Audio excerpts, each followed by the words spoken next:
చంద్రబాబు నాయుడు గారు ఆయన ఇరిగేషన్ మంత్రి ఇద్దరూ కూడా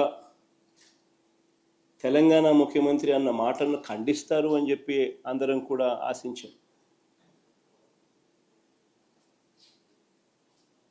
ప్రతి రైతు కూడా ముఖ్యమంత్రి ఈ స్థాయికి దిగజారిపోడు అని చెప్పి ప్రతి రైతు కూడా ఆశపడ్డాడు. కానీ ఆశ్చర్యం ఏమిటి అంటే చంద్రబాబు నాయుడు గారు తన ఇరిగేషన్ మంత్రితో తాను మాట్లాడించిన మాటలు, చంద్రబాబు నాయుడు గారు మాట్లాడుతూ ఉన్న మాటలు చూస్తే రాయలసీమ లిఫ్ట్ ఇరిగేషన్ స్కీమ్ అవసరం లేదు అంటూ వీళ్ళు మాట్లాడుతూ ఉన్న మాటలు చూస్తే రేవంత్ రెడ్డితో చంద్రబాబు నాయుడు గారికి ఉన్న రహస్య ఒప్పందానికి అధికార ముద్ర వేసినట్టే. కరెక్ట్గా రేవంత్ రెడ్డి కూడా ఇదే మాట్లాడాడు.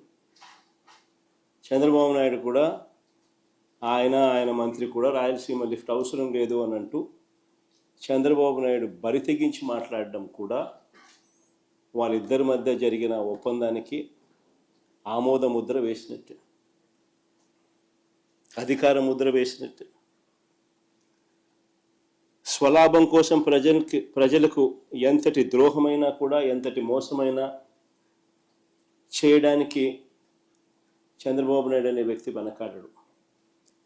తన స్వార్థం కోసం పిల్లనిచ్చిన మామను ఎన్టీ రామారావునైనా వెన్నుపోటు పొడుస్తాడు. తన స్వార్థం కోసం చంద్రబాబు నాయుడు జన్మనిచ్చిన సీమను కూడా ఏమాత్రం హెసిటేట్ చేయకుండా వెన్నుపోటు పొడుస్తాడు.